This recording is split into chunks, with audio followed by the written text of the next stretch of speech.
Good morning again to everyone and welcome again to my channel, and it's me again, ang inyong chismosong kaalda vlogger.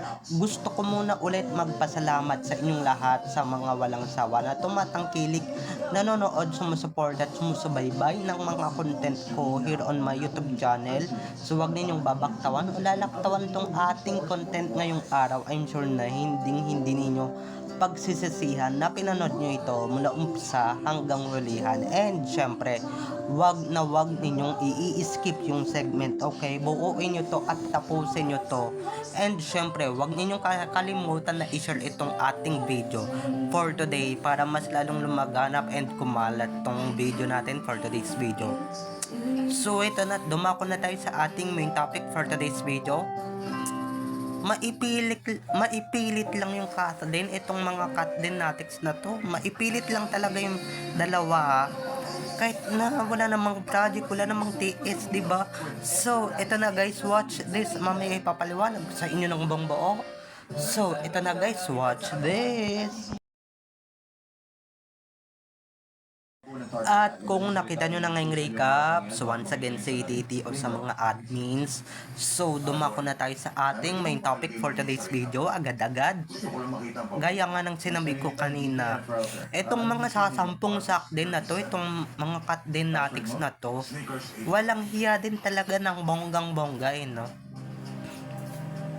Hindi ko alam kung saan nila nakukuha yung apog nila, and syempre yung kawalang nilang yan, di ba? Panay singit sa Kathleen, panay singit sa Sakden. Di ba? Panay singit sa Catherine at Alden. Wala naman silang project, di ba? Tsaka nilangaw, binangaw na yung love team na yan. So paano, di ba? Ito nga, di ba? Yung pinag-uusapan is Kathleen. Pero aba, di ba? Ang dapat ninyong pag-usapan yung Catherine at James Reid na magtatambal. Hindi yung isinisingit niyo si Alden, isinisingit niyo siya. 'Di ba? Isinisingit niyo siya sa idol niyo, sa idolette niyo na walang kasawa-sawa sa mga lalaki. 'Di ba? Kaya naman pinag-uusapan, syempre, may lalaki. So, ibig sabihin lang guys, itong mga sakden na to, talagang hindi maka-moved on. Hindi talaga sila maka-moved on dun sa pa Hello Love Goodbye, Hello Love Again. Mga desperado, 'di ba? Kahit na 'di ba, respeto naman sa kapartner ni Catherine. Hello. Respeto naman dun sa tao na dapat di ba, mag-move on na kayo dahil wala nang saktin sa totoong buhay or wala naman talagang saktin sa totoong buhay, di ba? Tapos, ayan, ewan ko sa inyo. Di ba, ewan ko talaga sa inyo. Napakakapal talaga, napakagarapal talaga ng pagmumukha ninyo para isingit si Alden. For what, di ba? Kaya nila siguro na iisip na talagang isingit talaga or idikit talaga yung pangalan ni Catherine kay Alden, kasi nga 'di ba, hindi naman talaga matunog James Reid at saka yung Catherine Bernardo na sambalan. Ito guys, real talk lang maski talaga sa social media, wala talaga akong maririnig na pinag-uusapan talaga yung Catherine and James Reid. Maski yung Sakden, kaya ayan, nabuhay pa yung labing siyam, 20 na fans, di ba? Or sabihin na natin sa 50 fans ng Sakden. Kaya ayan, di ba, nabuhay na naman yung kulto nila, di ba? Kasi para idikit nila yung idol nila doon kay Alden na talagang kahit walang project napag-uusapan or talagang trending. Di ba? Si Catherine, kahit in or without project, pero tiwala ako sa kanya. Nga, hindi na pag-uusapan, hindi talk of the town, hindi siya trending, di ba? Maski ngayon gagawin yung project sa sa ABS-CBN, nakapartner talaga sa James Reid, ay talagang hindi siya napag-uusapan, kumbaga di ba? Kumbaga walang dating talaga. Wala talagang kadating-dating, di ba?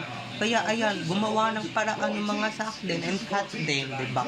Na kahit wala na yung Katden, wala namang Katden talaga sa totoong buhay, eh talagang ipinipilit nila or talagang pipilitin nila na pag-usapan. Di ba? Kasi nga, ayan o, chance nyo na itong idikit si Catherine, kumbaga, kay Alden, kumbaga, di ba? Kaya nila dinidikit yung idol nila. Kasi yung susunod na project ni Catherine, na ito nga, di ba, sa Kapamilya Network, talagang langaw at lalangawin, di ba? Di ba? Maski talaga yung mga anay-natics ng bonggang-bongga, maiinis talaga dyan, di ba? Maiinis talaga dyan na panay nila dikit, panay nila gamit, di ba? Sino ngayon yung user, di ba? Sino ngayon yung, di ba, nananahimik yung tao, nananahimik si Alden, ginagawa niya start on the floor, nakakaumpisa lang nung linggo. Tapos ito na naman to, Diyos ko, hindi ba niya talaga kaya nakapag-usapan talaga ng solo, di ba?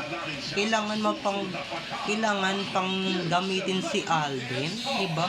Kailangan pa gamitin si Alden para lang gumawa ng ingay at para umingay ulit yung pangalan mong natutulog na talaga sa Kumunoy, di ba? How pathetic you are. Yung fans nyo talaga talagang walang kasawa-sawa talagang mapagpan. Diba kahit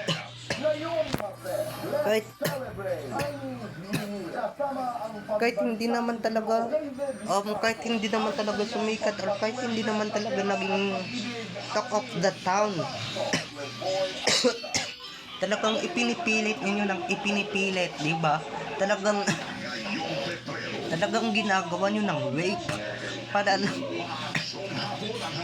para lang mapag-usapan yung idol ninyo, di ba?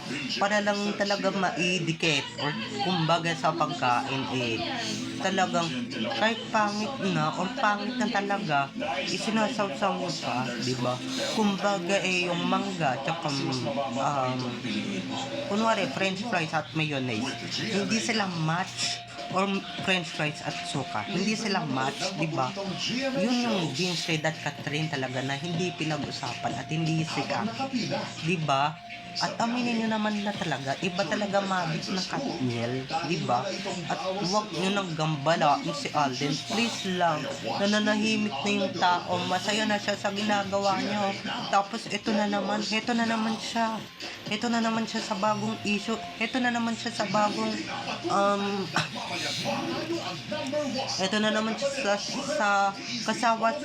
sa walang kasawa-sawang argumento ng mga fans niya. And syempre ni Catherine, di ba? Kasi nga medyo nag-aaway-away sila that time na talagang mag-aaway-away pa rin sila talaga that time. At talagang, di ba, sasabihin ng mga fans niya, totoo naman talaga di ba? Na hindi naman talaga napag-uusapan na si Catherine buhat nung naghiwalay sila ni Daniel. Di ba? Tapos ngayon gagamitin na naman nila si Alden for what?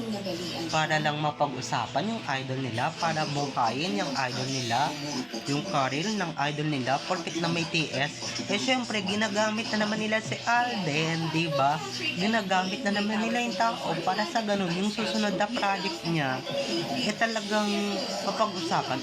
Ba't hindi nyo gamitin yung nalilink sa kanyang mayor, di ba?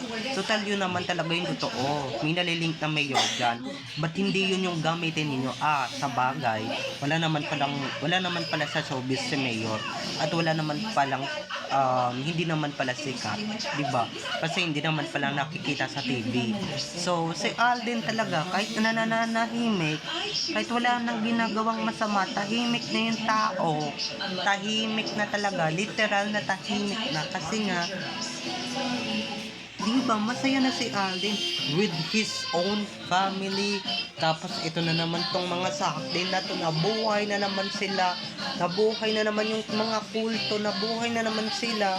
Imbis na yung bagong love team na niluluto ng ABS o ng Kapamilya Network, Kapamilya Channel, ang kanilang pinag-uusapan. Siyempre, back on the Hello Love Again topic, but back on Alden, diba? E di yung mangilan-ngilang issue noon ni Alden at Catherine muling mabubuhay kasi nga for the sake of the career of that sakang, diba, of that Catherine Bernardo. Eh, diba, naaalala niyo naman si Alden pagka yan, diba, naaalala ninyo si Alden pagka gusto niyo nang pag-usapan yung idol ninyo para paingayin yung idol ninyong walang kaingay-ingay. Diba, ako nanood ako one time ng Christmas party televised by kabilang istasyon, which is yung kabila talaga, ABS. Diba, kasi nga walang chemistry talaga dun sa hosting, diba? Kaya ayan, binubuhay na naman nila yung Kathleen, diba? Kaya nabuhay na naman sa bangkay o sa hukay. Bumangon na naman sila sa hukay, bumangon na naman sila sa kumunoy, kung saan ay matagal na nga silang namatay, matagal na silang nakalibing. 2024 papatay na sila at nakalibing na sila. Diba? Kung baga, inaagnas na sila. Tapos nabuhay na naman ulit para mapag-usapan at itikit yung idol ninyo sa other half ni Ming Mendoza, ganun ba? Diba? Ang kakapalat, ang garapal ninyo, diba? Palibhasa yung idol ninyo, yung new project niya, diba? Kung hindi pa gamitin si Alden o hindi nyo pa talaga gamitin si Alden, talagang hindi pa talaga iingay yan, diba? Yung pangalan ng idol ninyo, mahimbing na natutulog yung career, mahimbing na natutulog na sa mga laos o sa bahay ng mga laos. Kaya diba, kahit gamitin nyo pa si Alden, diba, maski nga yung new project ni Alden na ipapalabas sa video, hindi rin napag-uusapan, pero naggamit ba siya ng ibang tao, diba? Nanggamit ba siya? Hindi, diba? Kasi kaya niyang dalhin yan at saka ang galing niyang aktor, diba, kahit na mapag-usapan niya or hindi, wala siyang pakialam, diba? Eh, yung Catherine na yan, diba, palibhasa may pakialam yan kasi nga talent siya ng kabilang istasyon, okay? Kaya kawawa naman kayo kung hindi nyo pa ibabanggitin yung Sakden or yung Catherine, diba? Hindi nyo pa babanggitin ang Alden or iuugnay sa pangalan ni Catherine. Ay nako, yung pangalan ni Alden, kung hindi nyo pa iuugnay si Alden kay Catherine, hindi pa mapag-uusapan yun si Catherine. Dahil kumbaga diba, subok na yan na talagang hindi niya talaga kaya na makapag-usapan ng solo, diba? Kamusta yung mga solo project niya? Nga, diba, samantalang si Alden, patok na patok, diba? Hindi nyo kasi magaya-gaya yung Aldab. Kasi yung Aldab talaga, kahit na mag-solo-solo sila, kaysa hodang mag-solo-solo sila, wala, napag-uusapan pa rin talaga. Talk of the town pa rin talaga, diba? Hindi gaya ng Catherine na yan na talagang halata naman talaga na nang gagamit, diba? Obvious naman. Tapos sasabihin ka ng mga commenters, saan banda nang gagamit, diba? Saan banda? Wala kaming nakikitang paggagamit. Hello, yung man lang yung pagkabuhay ng Catherine sa hukay, dahil meron na ulit akong mangilan-ngilang nakikita na Catherine. Ay nako, sabi ko sa loob-loob ko, ay ito na naman sila, porket may project na naman si Catherine, talagang solo, diba? Bubuhay na naman nila, diba? Gagamitin na naman nila si Alden Richards para sa idol nilang sobrang laos na, hindi na napag-uusapan. Kawawa naman tong mga to, diba? So, ayun lang mga ka-Aldab Nation. See you on my next videos. Have a nice day, keep safe, and God bless everyone. Don't forget to subscribe to my YouTube channel, and syempre, huwag ninyong kakalimutan na i-click ang notification bell para pag nag-upload ako, kayo agad ang unang manonotify sa aking mga susunod pang mga videos. Okay? So, bye-bye na again mga ka-ADN. I love you all. Have a nice day, keep safe, and God bless everyone. Bye-bye. See you on my next videos.